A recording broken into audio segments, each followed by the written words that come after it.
welcome to another edition of My Worst Day. I'm Cassie. I'm Keegan. And I'm Christina. And we've got a lot to munch on today. Yeah. A lot of tidbits. Things a lot have of things have happened this week. Yeah. You got a new dog? Yes. Yes. I New got puppy. Pickles. Yes. Oh, so cute. I haven't shared too much, but this year has been like a really, really incredibly difficult year. And so I lost my dog, my longtime companion, and Eric and I have been like kind of like talking, like maybe we want to get a puppy, like if we find one, if it comes across our lap. He expanded his pet finder search to include like Bakersfield. Yeah. And this little mutt just comes up and he is adorable. Yeah. So, He looks so much like your Oh my God. Your dog. He looks like Tig Mhm. minus the white spots. It's the cutest thing ever. He is adorable. I'm literally so in love with him already after just one night. Yeah. So yeah, I'm excited. Pickles, my little pitty has joined the family. So cute. I'm so excited. I can't wait to meet him. Me too. I can't wait to snuggle that little face. Yeah. Yeah. So it's been, we've got some stuff on the table today. So where do we start? What do you want to start with? Well, you sent me a picture. I guess the internet is going a little bananas over this picture of Zoe Kravitz and Channing Tatum riding around on a moped together, right? It was like a moped situation. And you're like, oh my gosh, I think they're dating. And I was thrown for a loop because I'm like, I know that I saw her wedding pictures recently. Like I was like, she just got married. Right. And so I looked it up because I was just like, is there an open marriage situation? Like what's the deal? Are they filming something? Right, Yeah. And it turns out they did get married in 2019 and then got divorced. Like she just got divorced this year, 2021. Yeah. So I'm like, man, she got in and out real quick, which more power to you. Like, Well, the pandemic, I mean, That's right. That changed a lot of the game for people. Yeah. I think it either brought people closer together or pushed them far apart. And how we deal with stressful situations, That's right. Like life-changing, world-changing situations sometimes just isn't compatible. Yeah. So at least she learned it quick. Yeah. That's right. 2 years is not that bad to like if you're with the wrong person. Yeah. It's not like you wasted a lot of time. I think they'd been together since 2016, I think. yeah. But yeah. Still. But that's the thing too. It's like, a lot of that time could have been spent with her filming things and being on the road or being away. So then Right. you have that like separation and come back together, separation and come back together. So if that's kind of the relationship you've built around is, and I don't know what he does. So that, that could very well be Right. it. Like you said, you're spending a lot more time together. Well, yeah. I mean, you can speak to that certainly because the pandemic changed everything for you. Oh, yeah. And you guys have been married forever. Yeah. But yeah, it literally flipped on its head. You guys have been used to coming and going. And thankfully it changed it, I think, for the better. Yeah. I think Chris would agree. And Chris even said like, it was like middle of last year or whatever, like, still me, no job or whatever. And I was just like, gosh, I felt garbage not having a job. Like, and it went for a long time. So for me, it was really hard. But Chris was like, he's like, he goes, it's funny because he's like, I'm actually have less anxiety now that you're not on the road. And I was like, oh, that's interesting. Yeah. He's like, I didn't even realize like how much it not bothered him, but like how it affected him, like when being gone so much, Yeah, because I mean, you were basically gone all week and you'd be home on weekends and then gone again on Monday. Yep. Pretty much, every single week. Yeah, every single week. it's a lot. But some relationships thrive like that. And maybe that had been their situation previously. Sure. Right. And then all of a sudden they're spending all of this concentrated time together. And even beyond that, I mean, people just also change and evolve. And sometimes that's compatible and sometimes it isn't. And we also need to be kind of, our society, I think, needs to learn how to be more understanding of that. That like, it's just like sometimes people just change, and it's nobody's fault and nobody's the villain. It's just the way that goes. You just have different goals, different especially, you know, when the quote unquote normal time to get married is in your like late 20s, 30s or whatever. You change so much in that time.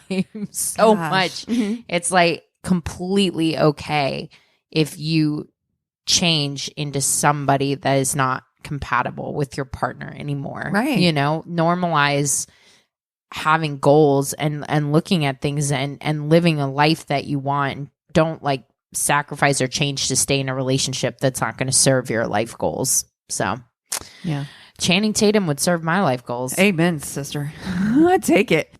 So Channing Tatum, what do you guys think? Fuck, marry, kill?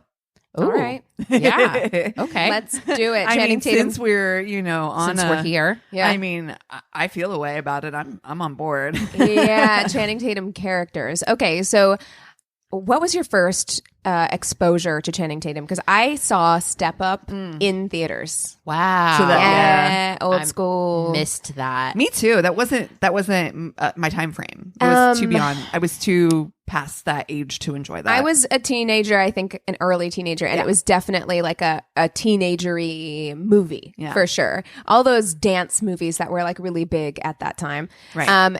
But man, his ability to be able to dance is like I've seen Magic Mike. hot. Yeah. Well. Okay. Yeah. So we got to do Magic Mike. Wow. Zuz. Yeah. Yeah. I've always liked Genuine's Pony, but now I feel a kind of way about that song. Yeah. Yeah. Yeah. Yeah. My favorite Channing Tatum is 21 Jump Street. Okay, he is at his peak when he's funny.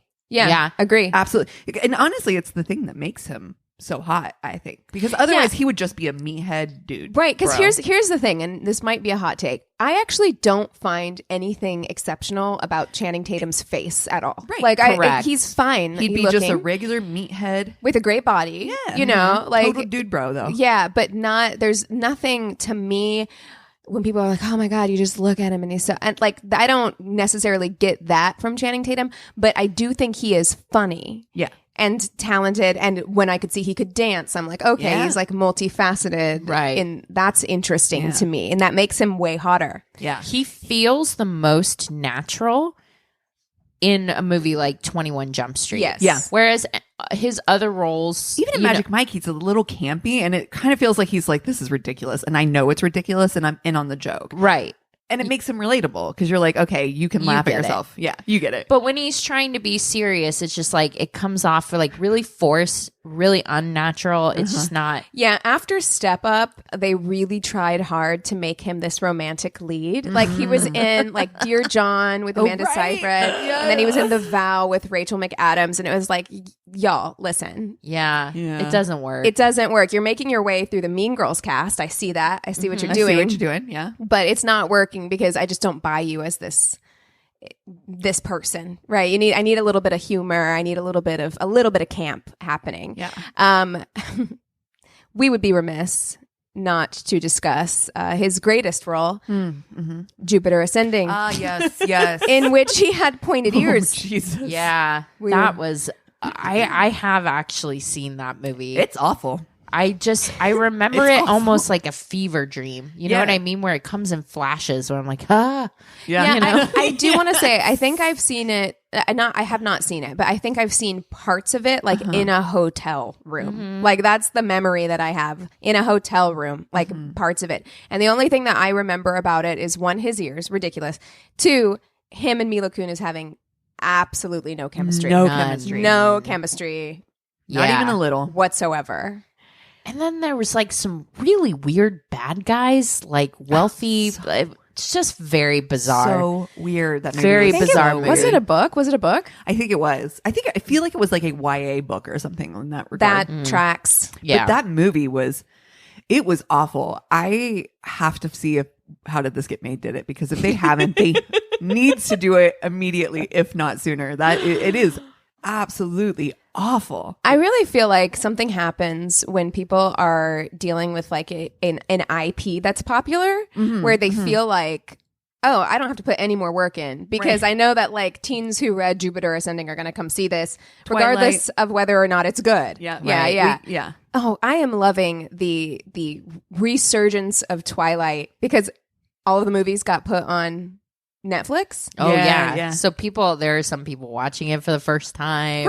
I got on to Twilight TikTok. My TikTok algorithm. Twitalk. Oh man, it is so incredible. First of all, TikTok thinks I'm a lesbian. And I'm okay. I'm okay with that. I'm really on board with it. I'm staying on the TikTok lesbian algorithm by interacting so that I can stay on it because those are some of the best TikToks.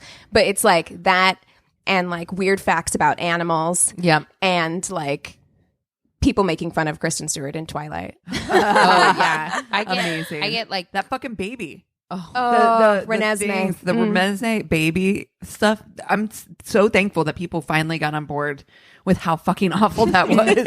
I'm like, how have we not talked about this sooner? Yeah. That baby is frightening. I feel like the conversation is late, but also welcome. Yeah. Very much so. Yeah, agreed. Yeah. Okay, so let's pick some Channing Tatum characters. I mean, I think that we got to throw in the Jupiter Ascending. You think so? Okay. Yes. Because I was down for Step Up too. I think as well. Not the movie Step Up 2. Although he was Step Up 2 in the streets. Yeah. He was in that one too. You're like, specifically, I want the second one. He was in that one. It was more in depth. I think I really like the character development in that one better. I do think that he bowed out after that. His star had risen too much for him to do Step Up, 3, 4, 5, 6, however many other ones exist. Listen, I love a dancer. I really do. I'm gonna go with Magic Mike. You have to. It's kind of iconic. Okay. Yeah. No, I'm with you on that. So which one are you doing? Jupiter Ascending? Oh yeah. Okay, you're thinking. Yeah, about it. Yeah, it's awful. You have to. Must. We must. We have to have somebody to kill, right?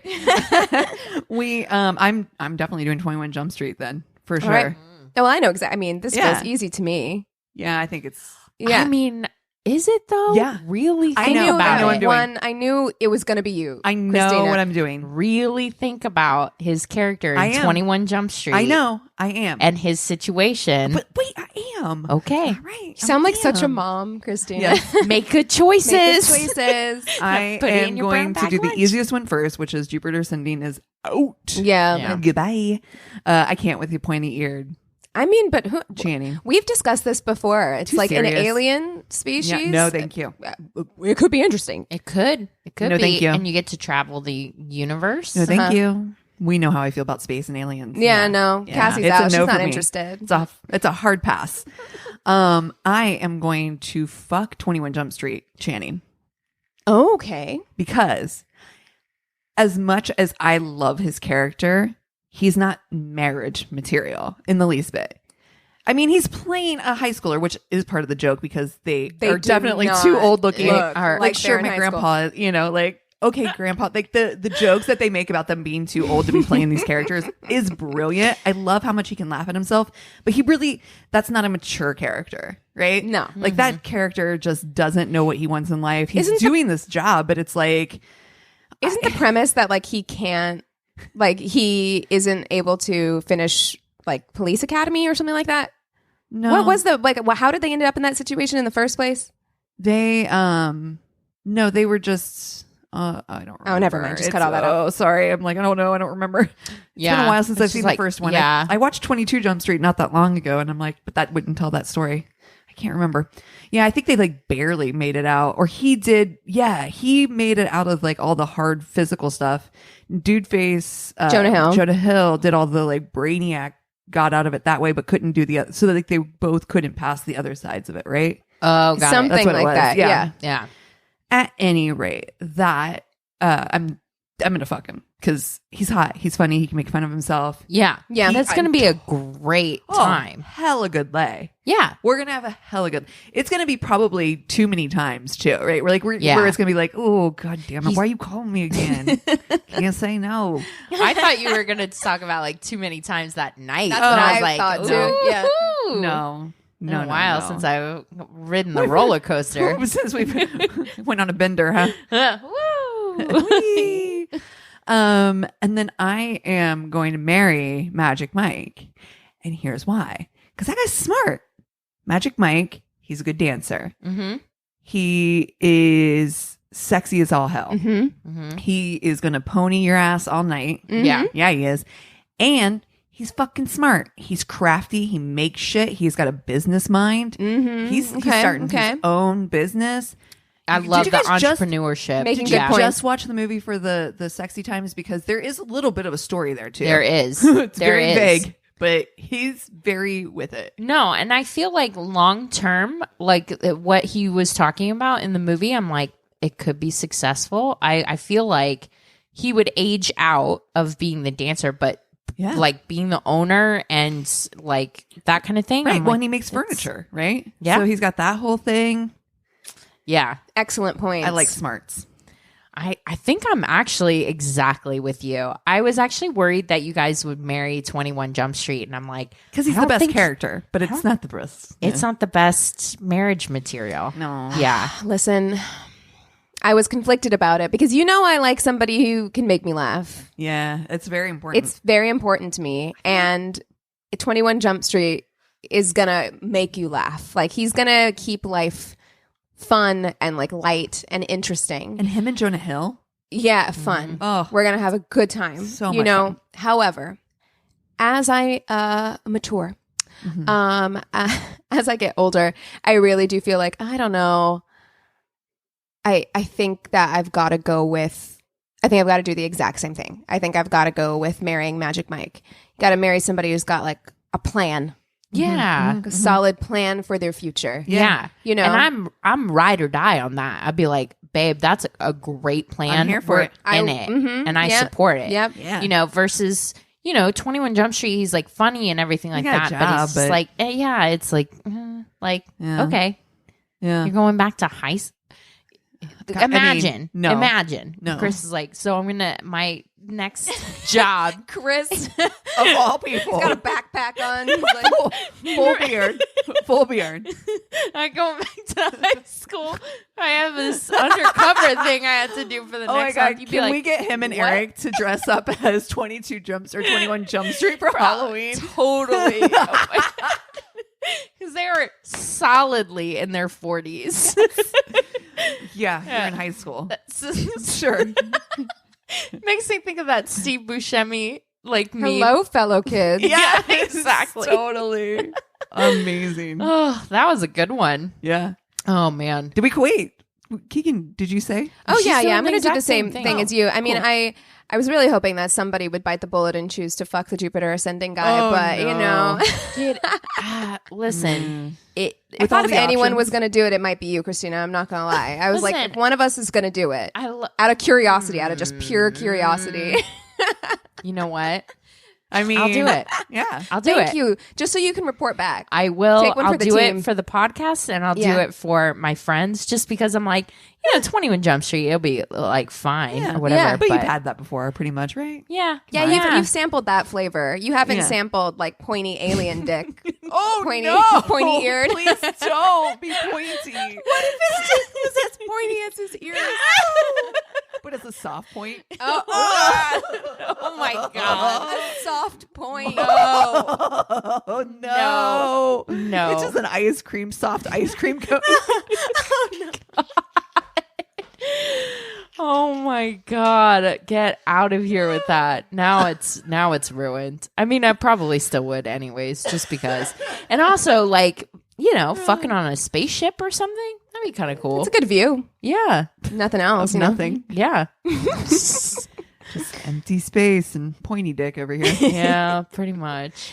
Well, we have some patrons that we've got to announce before we take a break and come back with stories. Yeah, so I want to start this off by giving a huge apology to Amber Pare or Pare. I'm always the one who says the names wrong. I'm sorry. Pear. Could be just pear. Could just be Pear.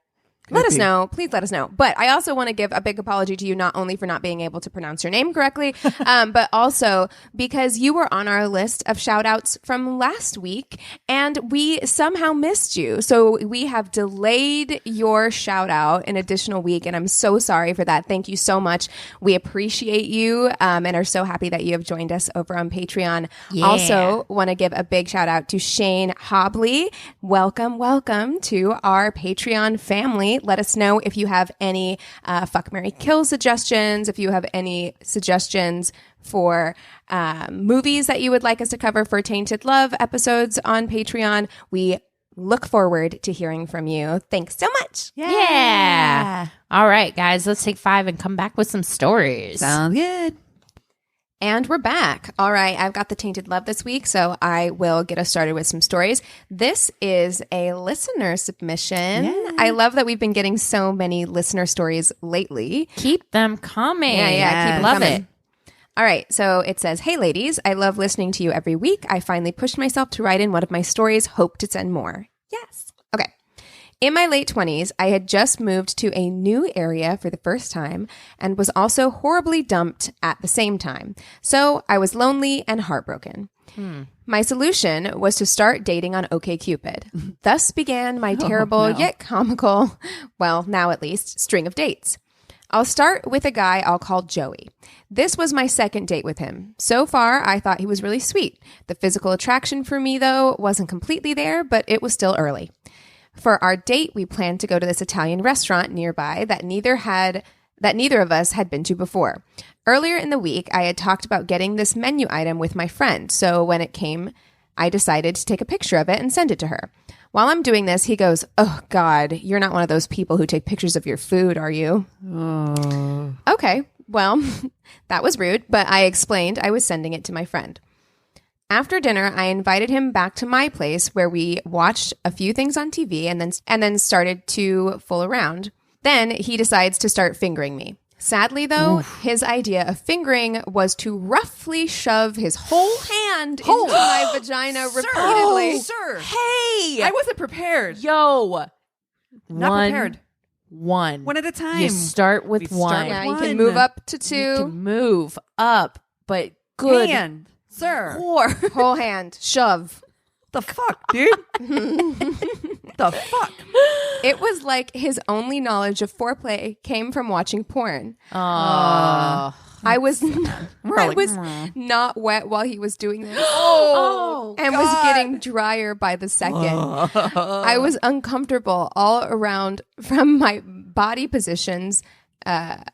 While I was trying to give him a blowjob while also getting my vagina punched at the same time. Oh my God. Finally, I gently put my hand on his to move him out of me. I'm back to blowing him for a while, and then suddenly he stops me, jumps up, and mumbles something about not feeling well. I'm sitting there looking confused as he's quickly gathering his stuff and leaving my place in such a rush. No waiting for me to get dressed, no saying goodbye to me. He just is up and gone, leaving me feeling like I did something wrong. Oh, shit. It only What? got worse because he now started doing the typical guy ghost protocol. Wasn't texting, ignoring mine, and canceling plans we'd made earlier in the week. I'm sorry, sir. You do not punch my vagina and then not answer my text. Yeah. I need information. Yeah. All I could do was let it be until finally he decided to text me while I was at work to let me know what was going on.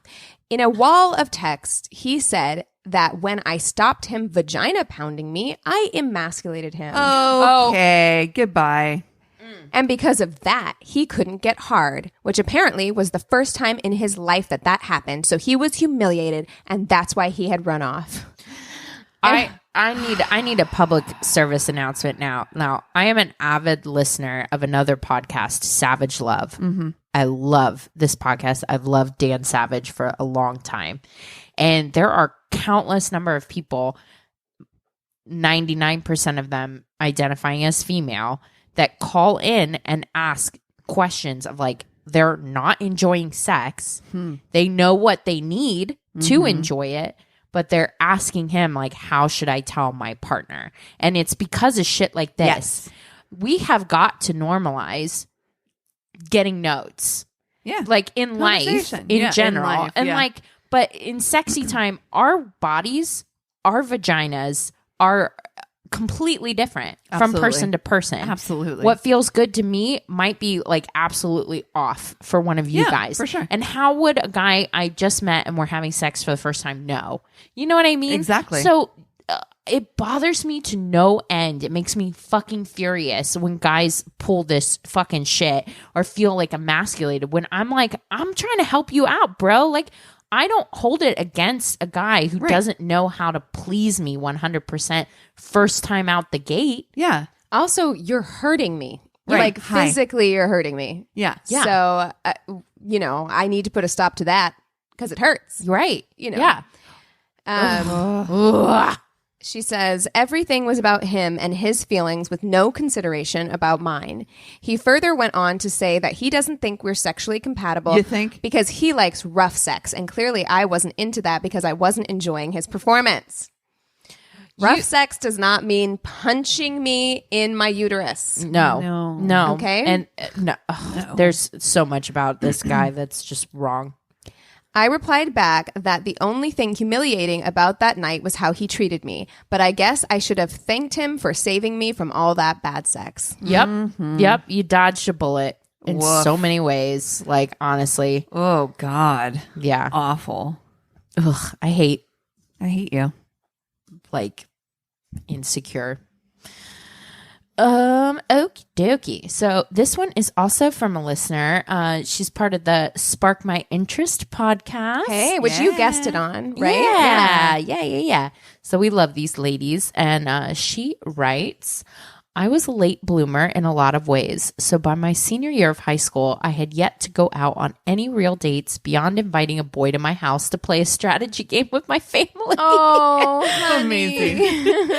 Only to have him break one of my dad's most expensive hand-painted miniature game pieces. Oh, no. Well, that sounds like the most awkward date. Yes. Anyway, just before the end of the school year, there's a guy that I'd known since first grade who'd never shown the slightest bit of interest in me and vice versa, but then suddenly asked me to go on a hike with him over summer break. He was polite and fit, but very pale and awkward. I didn't particularly want to go on a hike with him, but he was politely persistent and having little experience in the dating world. I let my sisters convince me that he might reveal a wonderful personality once I got to know him away from school. Yeah. That doesn't that's not going to work out. You've known each other since the first grade. Yeah. If you haven't seen just a spark, you know, anything, nothing of interest, no, Yeah, you think can't. on No, it. it's not going to happen. So I show up at his house in the mountains on the outskirts of town. He says little more than hi, and we start off. There was no trail. His plan was to bushwhack our way through the forest to, I don't know, presumably some romantic vista away from the beaten This path. is not romancing the stone. No. Okay. You are not Michael Douglas. No. We are not doing this. Like what vibes did I give off to you that made you think that like this is going to be fun? You're giving off murder vibes. Right? Murder vibes. Like what if he pulls out a machete? Yeah. No. No. I'm Audi 5000. Yeah. Also, like, if I'm going on a hike with you, I really, really like you because Hikes Right. are hard enough. Yeah. And we've already discussed like a hike on a first date. Yeah. I got to When- really trust you if we're in hiking. Dude, we were just talking about how I have a annual pass now for the national parks. Can't wait. And we have been I can't talking. wait. Like I'm inviting myself. I to will come. totally take you. Yes, but we had been talking for a while about going with our friends Jill and Patrick. And Jill is a fitness instructor and and Patrick is like super, super fit as well. And I was literally like, I am going to have to train Yeah. to go keep up. to a national Casually, park. yeah. Like, and I feel like that'd be the same. Like, I've got to train to go on a hike, to go on a first date hike with you so that I don't look like I'm about to like hyperventilate and roll down the mountain. Yeah, my goal when I was dating was to just get done with dating as soon as possible because I'm like, can we stop pretending that we Yeah, like to like the- hike yeah. and stuff like that? Can we just do what we're gonna do, which is sit and watch Netflix together? Yeah, pretty much. Yeah. Okay. But he is confident of where we are going, so I carefully follow. An hour later, we're above the tree line and still had no real conversation despite several attempts on my part. This better be some vista. We approach a large field of cow parsnip. Now, I happen to know what this is because my brother has had a run-in with cow parsnip. I don't know what this is. It's a plant that kind of looks like is it stickers? It will destroy your skin. Like, fuck it up. So I wasn't as familiar with this plant at the time, but it basically looks like a 6-foot stalk of celery with little white flowers at the top. He starts beating them away with a stick as he walks, so I do the same. Another half hour later, I find myself clinging to wild rose bushes on the side of something almost steep enough to be a cliff overlooking a small river. You're in danger, girl. What? You are in danger. Is happening here? I can only assume he thought it was romantic to stand on the dangerous edge of the narrow mountain goat trail we were on, ready to magically keep his balance if the rose bushes, the thorns of which are digging into my fingers, suddenly gave way. No. This sounds like the worst time. This is awful. This is a my nightmare God. for me. No. Like, I'm scared. yeah, for your life. clinging on the side of a cliff to wild rose bushes. No. On a knot path, having to go through. Oh my gosh. So I released my bleeding fingers from the wild rose bushes, and we carefully made our way down the goat trail, over the stream, and back to a road where we passed some very fresh bear poop. So now we're going to get bears. Oh my God, great. Now the whole station's in jeopardy. Bears.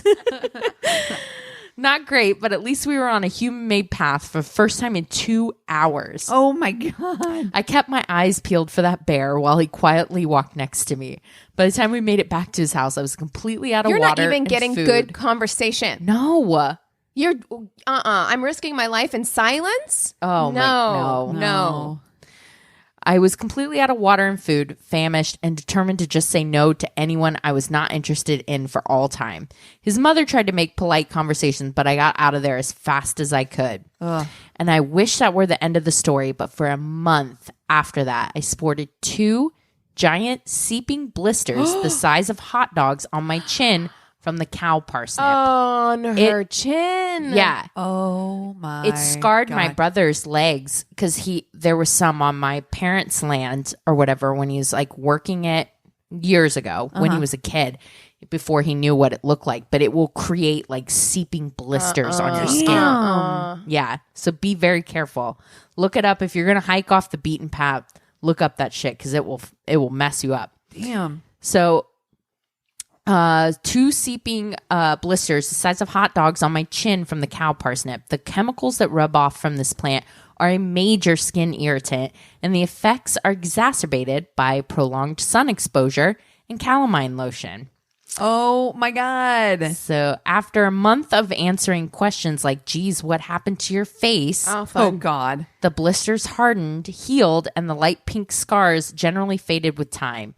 For a while, I thought I'd be permanently scarred. No shit. I have led all of my hikes since then and always stay on the trail. No. Oh my God. Can you imagine like being blistered on your face from a bad date? I would literally Fuck you. kill Well, that and guy. this date scarred you. Literally. And that date would, I mean, that, because I know my skin, it would scar me forever. Yeah. Because like the way that my skin scars, it would darken and then those dark marks would never go away. It Right. would be a horrible. thing. Yeah. I mean, I gotta say, like we've had a lot of bad dates. That one is really up there for me, actually. Yeah, in that terms one of triggered like, you for her. Sure. yeah. Like for me personally, doing something like that, I would be so fucking pissed. Yeah. Well, And itchy, and like you get in a bath later, and then like all your cuts are just stinging. You know, no. yeah. You're like absolutely. Absolutely not. And I like going, like I like hiking and stuff. That sounds like On a a fucking path. nightmare. Yeah. Yes. On Yeah. something that was meant to be walked on. Yeah. And with someone you don't even like. Like that's the kicker too. It's like this isn't some like cute romantic adventure. You don't even like this person. Yeah. And it's in silence for like a couple hours while you're just like traipsing through like hot, No. sticky plants. No. Ugh. No. Okay. Well, I have a story for you. Okay. It's not super long, Okay. but I think it's pretty fucking funny. Okay. Go for it. All right. So,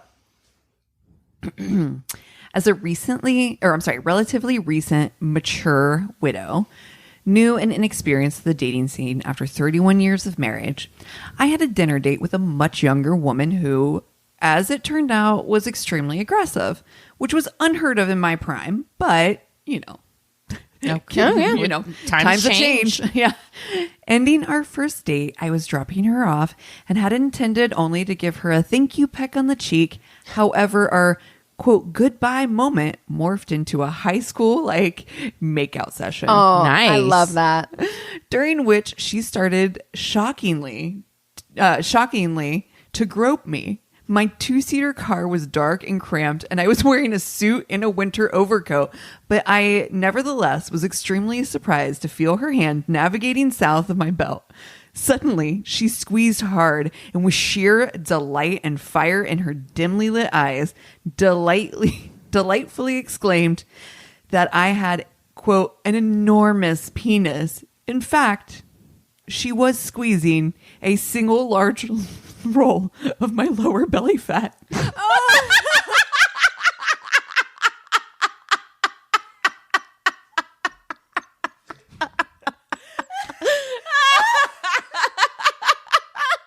That's not where I was expecting that to go. That was very unexpected. Oh,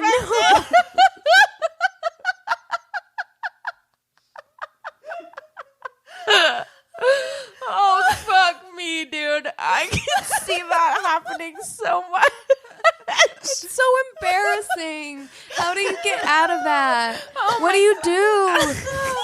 For the first and last time in my life, I glanced at my pretend wristwatch and told her that I had to leave due to a late hour and an early morning meeting. I couldn't imagine her reaction and disappointment had our date developed any further, as I am at best average. Oh, I paled and we never spoke again.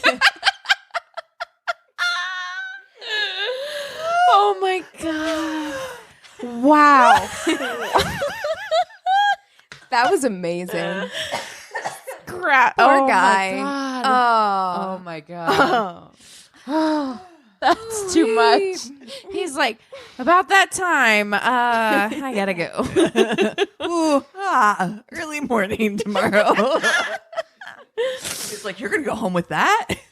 Oh my God. no. Sorry, I keep picturing it in my head. Oh, okay. All right. So Okay. I just got back from Springfield a couple of weeks ago, and I decided, I thought, you know what could be cool? Doing a hometown story. Ooh. Yeah. So I am going to do a story that is that takes place in Springfield. Springfield is not a big place. Like, it is a fairly small city. So there's not a ton of stuff that happens there. You know, there's a lot of like petty crime or whatever, but there's not a ton of really shocking, interesting, juicy stories, right, that go on in Springfield. I'd heard about this one a few years ago, and then I watched a 2020 article on it, and then I read a news leader, which is the Springfield newspaper, article about this story. We love a hometown. We love a hometown. Okay. So I'm watching, first of all, I have to tell you, whoever is writing the 2020 episodes, just incredible. Yeah. Yeah. Incredible. The number of like Missouri puns Amazing. that were thrown in. There was definitely a show me state wow. pun thrown in there. It was gorgeous. Wasn't there a murder show that used to be like all like hometowns and had this cheese ball narrator, and it was like, nothing ever happens in the sleepy town of Charleston. I know exactly. You know what I'm talking about? Yes. I think it's called like City Confidential or something yeah, like that. Yeah. Oh my God. Oh man. Okay. So 2020 describes Springfield as tranquil and where the buckle of the Bible Belt meets beer joints, which like, Okay. true. Okay. Lots of bars, lots of churches. Uh-huh. Interesting. So yes. Mark and Diane Staudte met while in college, and they got married in 1985 when Diane became pregnant with their first child, Sean, who was born just 6 months after they got married. So, shotgun wedding. The couple would go on to have 3 more children, all girls, Sarah, Rachel, and the youngest, Brianna. So, those are the most Midwestern names I've ever heard. Sean, Sarah, Rachel, and Brianna. Yeah. Yes. So Diane worked full-time as a nurse and then a clinical supervisor at United Healthcare, and Mark stayed home with the kids. Things were financially difficult for the family, but even so, they were able to purchase a modest 3-bedroom home in Springfield. And in the beginning, you know, everyone said that the couple appeared to be pretty happy. They were a young couple, especially before they had so many children. Things seemed to be its very Midwestern, normal kind of life. Yeah. When did this happen again? In the 80s? Because I'm like trying to figure out how a single income family with 4 kids can afford a house. Well, and that. Yeah, I mean, they got married in 1985, so I imagine they probably purchased their house not long after. But also, it's 4 kids in a pretty small house. The house is like 3 bedrooms. It's not very large, but also property in Springfield is cheap. Right. You know, comparatively to the rest of the country. Sure. Yeah. So it's all of those things. But even still, beyond the house, like living expenses and, you know what I mean? Like, it was hard, especially on one income. You know, she's working. Why and is he not working? Is there a reason? Because probably daycare. Well, daycare, sure. Daycare would eat up one of the incomes anyways, so you might as well. But I mean, we will get to this, but like he, as far as I can tell, and maybe I'm wrong, again, like when you're doing a hometown of your own hometown, it's just like where in a place that's that small. If you know otherwise, please write in and correct me. But from what I found, I don't think he ever held down a steady job, even when the kids got older, even when they were in school. So I don't know, but I do know that it was a point of contention in the relationship because it's like, she's would be for me too. Yeah. So, blah, blah, blah. But Mark was still considered to be a loving, doting father. He was extremely outgoing and extroverted. He had a lot of friends. Diane, on the other hand, was far more reserved. She was basically described as being polite but not overly friendly to anyone. Like, she didn't like talking to the neighbors. She didn't really want to make small talk with anybody. She kind of kept to herself. And Mark was the opposite of that. So in addition to being the primary breadwinner for the family, Diane was also a regular churchgoer, and she played the organ every Sunday for their congregation. So as her children got older and needed less attention, you know, because they were in school and everything, Mark began singing lead for a local blues band called Messing with Destiny. And he would occasionally, again, so she's working, and he... From what I've been able to find, the only real work he had in this period was that he would occasionally pick up shifts as a bartender at bars where he had gigs. So yeah.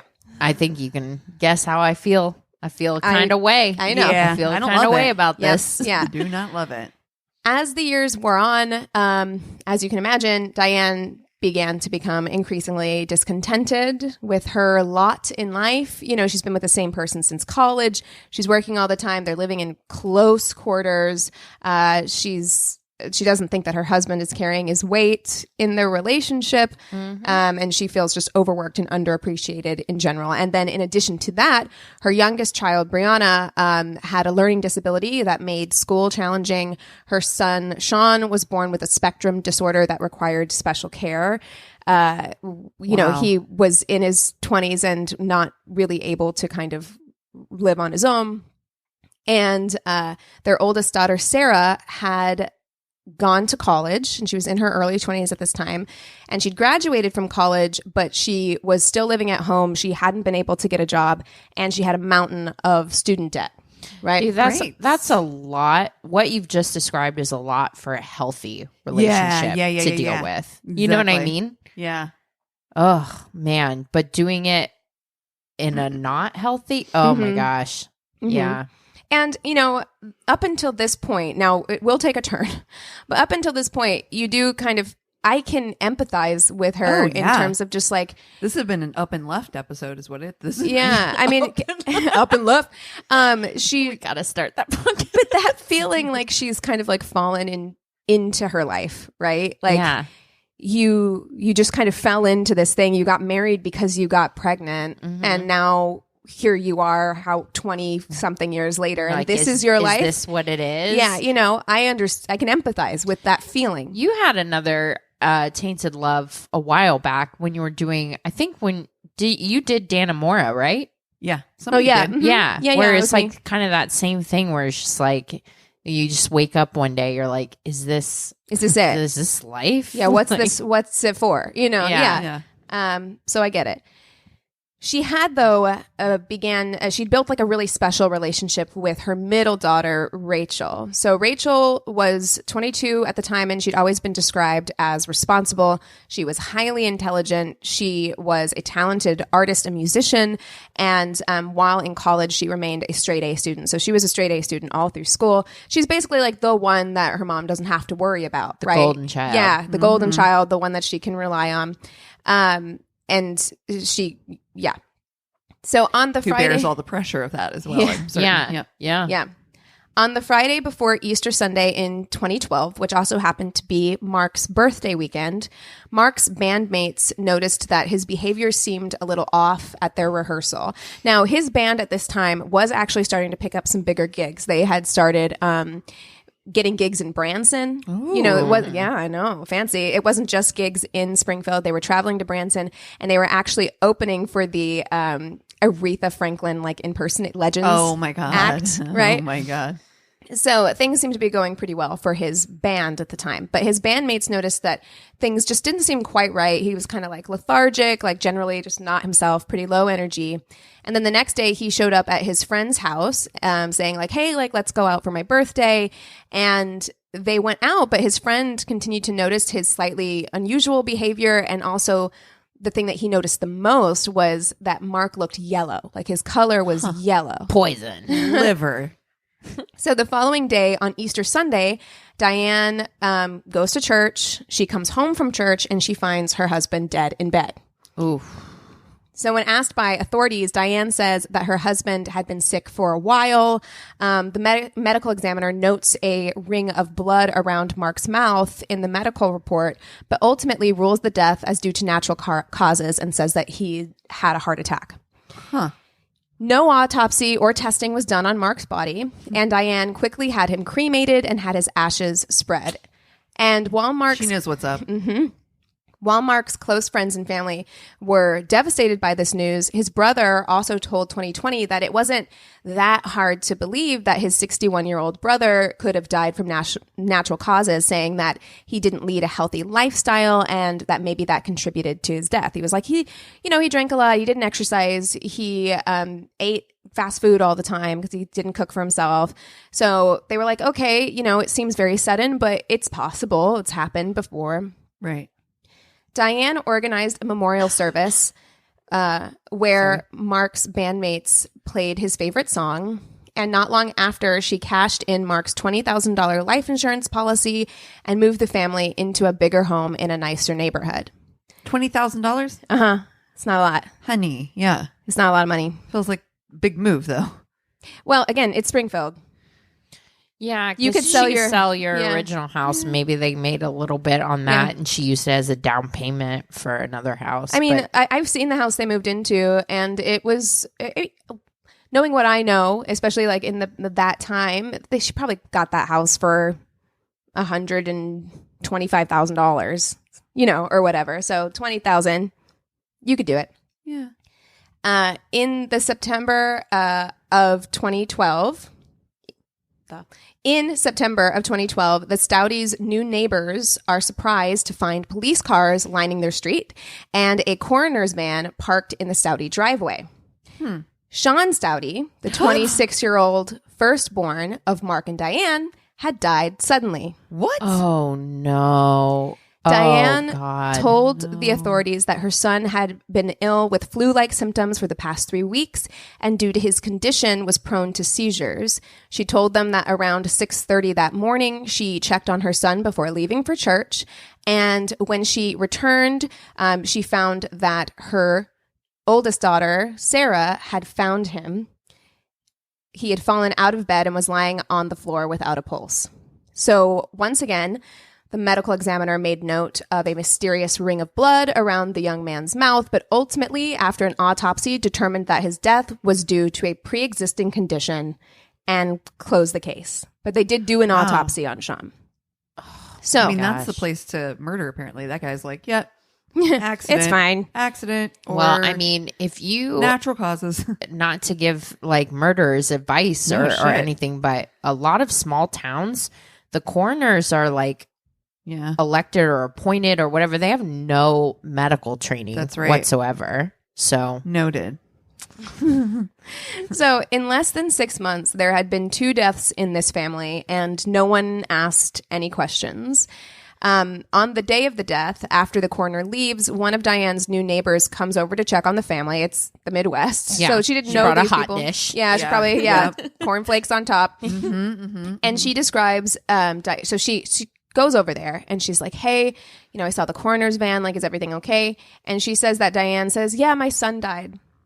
Just like that. Like, no emotion, just kind of nothing, which was odd and alarming. yeah. After his death, Diane did not hold a funeral or memorial service for Sean. There were no obituaries about his death published anywhere. Your only son, your Mm-hmm. oldest child. Okay. And like Mark, Sean was quickly cremated. Okay. In June of 2013, Come on. 9 months after the death of her brother, 24-year-old Sarah becomes ill with, you guessed it, flu-like symptoms.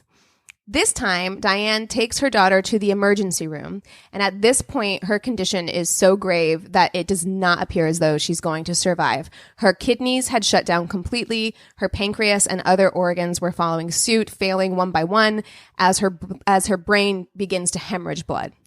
Oh Jesus my Christ. God. So she is fighting for her life in the hospital. And at this time, Diane takes to Facebook and she starts posting, asking for prayers for her daughter, who's now in critical condition in the hospital. And it's around this time that an anonymous call comes into 911, and the caller says that he has reason to believe that Diane Staudte may have been responsible for 2 deaths and a potential 3rd death. Ooh. After this, I think what he meant by that's how it was said on 2020, but I think that they meant like that Sarah's in the hospital. Yeah. Potential 3rd. Yeah. After this, the Springfield police are like, maybe something fishy's going on here. Yeah. Maybe we should look into this. Right. So they immediately pull the reports on Mark and Sean's deaths. And when looking at them side by side, they're like, wow, it's an awful lot of similarities in their symptoms. And of course, there's also that ring of blood around their mouths after they died. So when detectives visited the hospital to speak to Sarah's doctors, the doctors told them that they had run a litany of tests and weren't sure what was happening, but they were suspicious that this could be a possible poisoning case. Yeah. And so at this point, they figure it's time to bring in Diane and talk to her. So Why does everything smell like almonds in here? yeah, like, So they call her up and she volunteers to come to the station to be interviewed. Now, this interview was recorded. And it's weird. Amazing. It's weird, y'all. Okay. So Diane appears relaxed, very relaxed. She's laughing throughout, including when she's talking about how her daughter, Sarah, is, quote, as close to death as you can get, and that she can't believe that she's still living. Wow. And, I think, as usual, they try and give the benefit of the doubt because, like, this could be a person who's like, man, experienced a ton of trauma in a very short amount of time. And maybe they're just reacting weird Right. to the situation. Right? Yeah. She showed no emotion when talking about the deaths of her husband or her son either. So then the detective starts to ask about Diane's marriage, to which she replies, quote, "We were still married, but it is not what you would call a good marriage," and said that she was unhappy. She claimed that Mark cheated on her and spent his free time drinking and smoking weed. And the detectives shifted the conversation to Sarah. And Diane says she didn't do anything to her daughter except maybe not take her to the ER soon enough. She starts saying that she's a horrible mother and that she knew that her son Sean had been having suicidal thoughts. Okay, wait, what? Yeah, like he had been talking about wanting to kill himself. Like she's volunteering this information. Yeah. Which is And weird. We know it's not a suicide, ma'am. Right. Yeah. Of the things we do know, that wasn't a suicide. It's strange because it's like she wanted to come clean because she's saying, I knew that he was suicidal. And what she says is, I didn't do anything about it because I was, quote, tired of it. Like tired of him, basically. Like she's like, okay, I mean. So the detective starts playing on her, faith. He's saying like, I'm a believer as well. And if you feel like you've been a horrible mother, or you've failed your kids, like now is the time to ask for forgiveness. Like this is your opportunity. So she immediately admits that she knew that they were drinking antifreeze and was so mad at them that she didn't want to take them in when they started to get sick. Okay. Nobody drinks antifreeze. No. Nobody. And in fact, I think there's another case with a woman that poisons her husband with antifreeze. They actually went into like what it is to swallow antifreeze and what it does to your body and how awful that is. Yeah. Nobody kills themselves or does that. Right. Nobody. So when the detective tells her that so the detective is like, you knew that they were drinking antifreeze because you were giving it to them, correct, basically. And she replies by saying, I didn't know what else to do. So she said that she'd been giving each member antifreeze for just a few days before their deaths, putting the substance in Coca-Cola and Gatorade. She told detectives that at that point in their marriage, she hated her husband. She said he was abusive and that he would throw things at her and the children and that she just had enough. So he's like, okay, well, what about the kids? Yeah. And so she explained that Sean and Sarah would trash the house and they would never help her clean or contribute to the household since neither of them had a job. Wow. That is a woman that was just like Yeah. filled, her cup overfloweth with resentment. And it just went everywhere. Yeah. Yeah. She The classified overflow was antifreeze, though. Yeah. She classified her son Sean as worse than a pest and said that she began poisoning Sarah because she still hadn't gotten a job after graduation and she didn't want to be left holding the bag for Sarah's student loans. Holy Wow. She didn't want to have to pay the student loans. shit. Wow. Wow. Then That is beyond offensive. It's- to for Sean, for Sarah, for like Wow. that's horrifying. That's You're terrifying. a fucking mother. Yeah. Yep. And then she said, quote, I'm not a perpetual killer. I'm just stupid. And said she regretted doing it. Okay. So they arrest Diane and they proceed to search the Staudte home. And they call in 22-year-old Rachel to tell her the news, and she's shocked by this. She's shocked by the news that her mother murdered her father and her brother and was attempting to murder her sister. And she tells detective that she wondered if she could have been next and says that her mom had an unusual interest in poisonous plants and would often talk about cyanide. So while this interview is going on, the police are searching the Staudte home. There, they find the antifreeze in the garage next to a 6-pack of Coke. Just Oh my God. on the workbench. Wow. In Rachel's room, they stumble across a purple diary. When they open it up, they found an entry that had been written a year prior to the death of her father. And in it, she appears to know that Mark and Sean are about to be killed. So it reads, quote, It's sad when I realize how my father will pass on in the next 2 months. Sean, my brother, will move on shortly after. It will be tough getting used to the changes, but everything will work out. Oh shit. I knew it. So after the interviewing detective is briefed, so he takes a break from talking to Rachel. They're like, can you come in here and shut the door, please? They're like, this is what we found, right? And they give him photocopies of the diary. So he goes back in and he's like, now, of course, suspecting that she's an accomplice to these murders. So he shows her the diary entry, and she admits that she wrote it, but that she wrote it because she'd been having a lot of really bad dreams about her father and her brother dying. Yeah. And when she told her mom that she'd been having these bad dreams, that's when her mother told her that she was thinking about killing them. Yeah, no. And it's weird anyway, because I'm just like, okay. No. And so you didn't think to... Okay. So when he asks what her response was to this, she says that she told her mom it would be quick and easy. And from then on, the two of them started planning together. Damn. Right? Like, it's I don't know where her head was at. Like, she was like, maybe I can still throw mom under the bus, but then folded immediately upon being asked. Like, okay, well, what was your response to hearing that your mom wanted to kill your brother and your dad? And she was like, well, we could make it quick.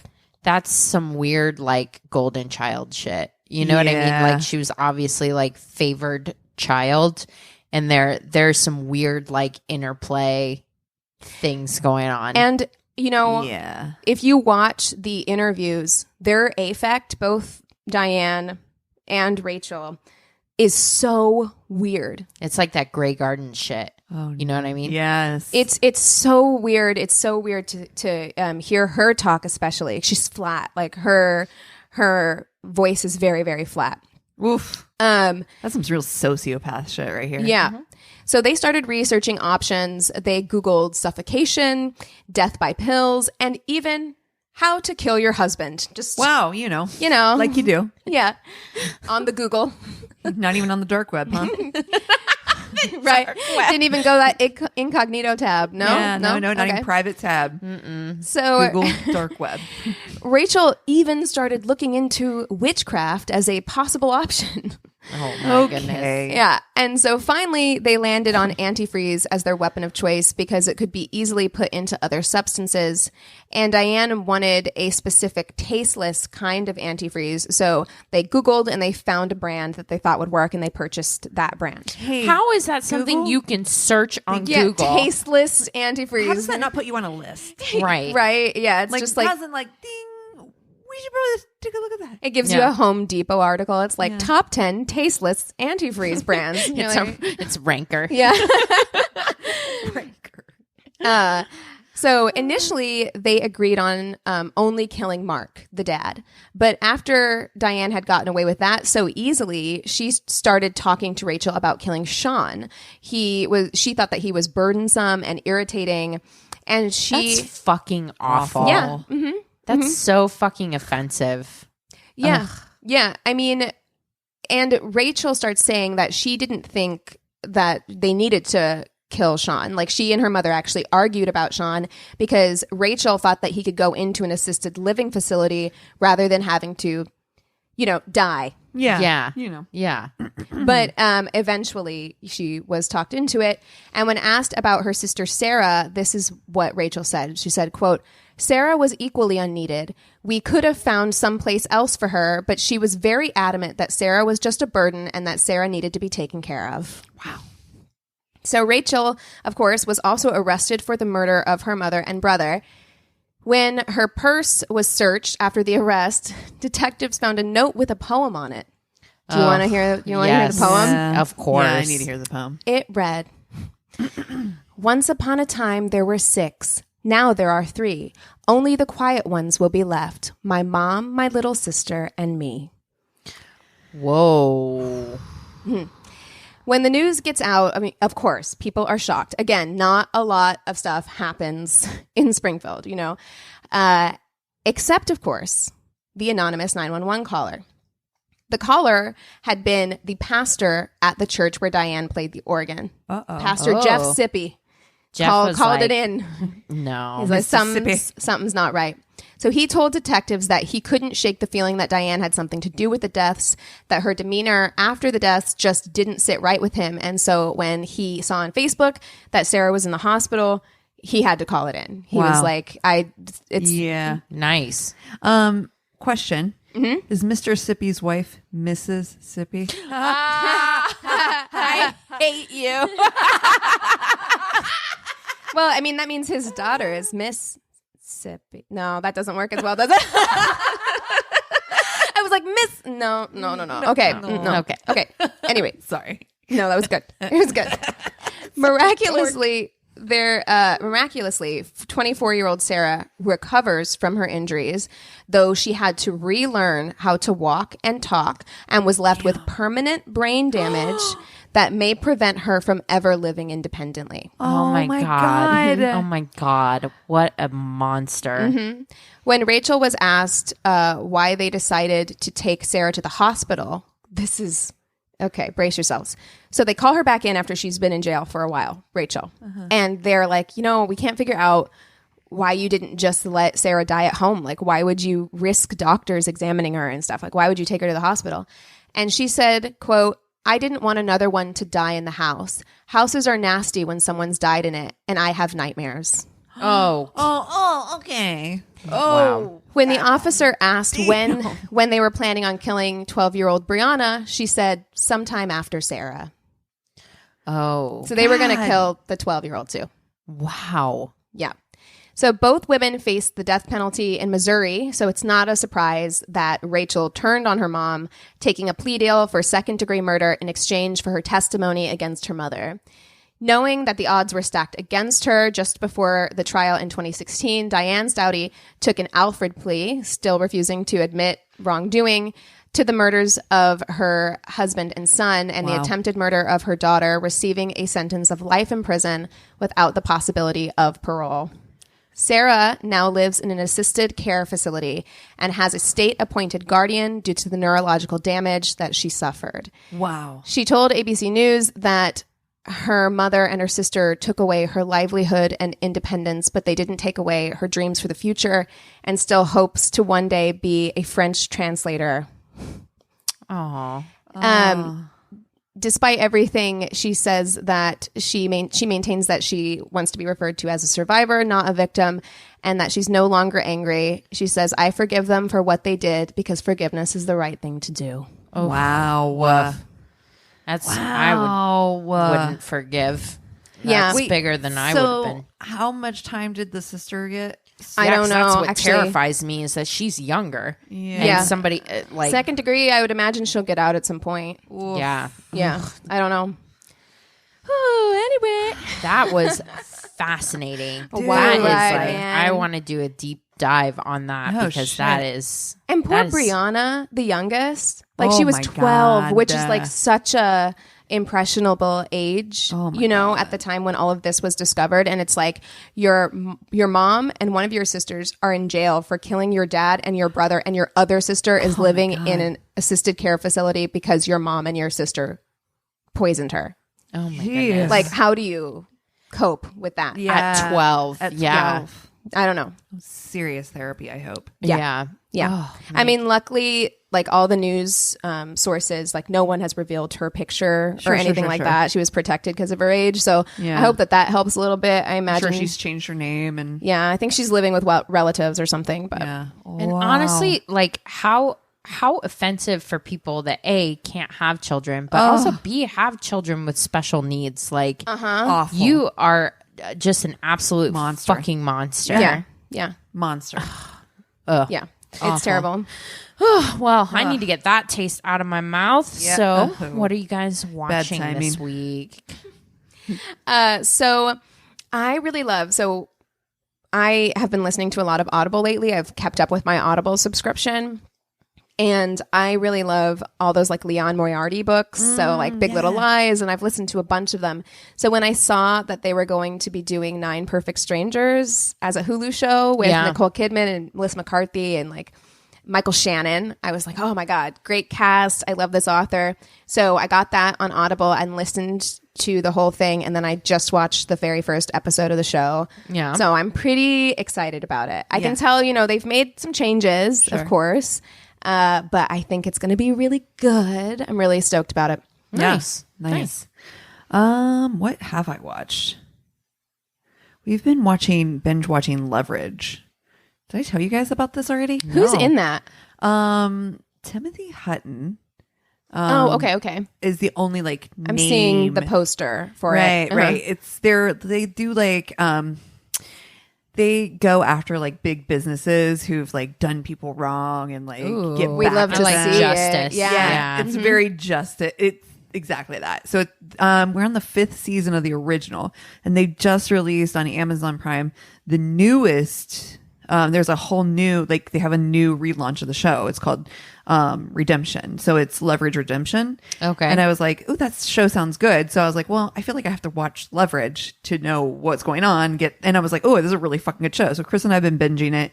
Leverage Redemption will be next because there's only 5 of the original seasons, but it's got Noah Wiley in the new, as opposed to Timothy Hutton. Okay. So because I do think that Timothy Hutton mildly got canceled because of because of something, I'm sure. I haven't seen Noah Wiley in a minute. I'm actually really excited. I love Yeah, him. that's exciting. I love him. Well, I told you guys about this before we started recording that, we have a friend that works sound for touring Broadway productions that managed to snag a couple free tickets to see the final dress rehearsal of Hamilton at the Pantages here in LA. And I had never heard it before, never watched it, never seen it. Cause I'm a pretty, the way that I like to do musicals is nothing's going to ever beat the live performance for me. If I haven't heard it before, like just listening to it on the CD is not going to be as good. I'm not going to like it as much. I have a better chance of liking and absorbing the music, the show, all of that if I'm seeing it live first. So I managed to do that for Hamilton. God knows how. Right. Since it's like the most popular thing for the last few years. But it was so moving. And Keegan and I were talking about like that experience of live theater after a couple years of not having it. And we were very lucky. The Pantages checked everyone for vaccination. Oh, wow. Which good. is great. And everyone wore masks the whole time. Oh, good. So yeah, I love that. Please, more of that everywhere. Yeah. Definitely. I've got my vaccine passport on my phone. I love it. But it was so incredible. It was just incredible. So I've been binging everything Hamilton since then. Yeah. Welcome to the party. I'm like so obsessed with it now. Late to the party, but I did make it. You made it here. That's all that matters. Oh man, that's awesome. But it's definitely like reignited. Like I'm like, oh my god, I want to go to more theater now. Yeah. I just wish it was safer. If well, and I wish we understood. Like, I wish we knew what the future of theater was even going to look like at this point. Like local theater, no idea if or when like local theater will be coming back.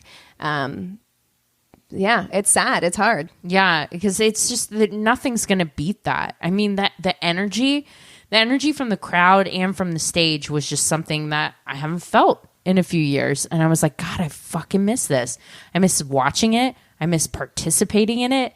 Like the whole thing, it was very overwhelming. It was really, really amazing. So if you do have the opportunity to do it safely, like I said, having everybody be vaccinated and wearing masks while doing it made it so that I personally made that choice for myself, that I felt comfortable doing it. I say, and I feel bad. We know a lot of Broadway performers and stuff like that are out of work and been out of work. Yeah. But I don't know. Complicated. Yeah, it is. Mm-hmm. Yeah. Well, I'm so glad we're ending on this note. Yeah, we're like all bummed out. Like, yeah, because I mean, just musicians too, and a lot of people have had a really, really tough time, and unfortunately are going to continue to have a tough time because people can't act right, and people are having to cancel shows again and cancel tours again. I just want to do a live show again. I know. Yeah, someday. Yeah. Hey, if somebody isn't wanting to get vaccinated, tell them they have to, because My Worst Date has to perform. Sorry. So, look, like, that'll be the thing that convinces them. Shit, what? After all these years and all this death, it's like, okay, you didn't mention that My Worst Date was trying to tour. In that case, oh damn, exactly. If only I'd known. I got this shot a long time ago. Well, if you guys have anything that we should watch, if you have stories, if you want to just reach out and give us Fuck, Marry, Kill suggestions or just to say hi, go to our one-stop shop of a website. It's myworstatepodcast.com, and we love you so much. Cheers.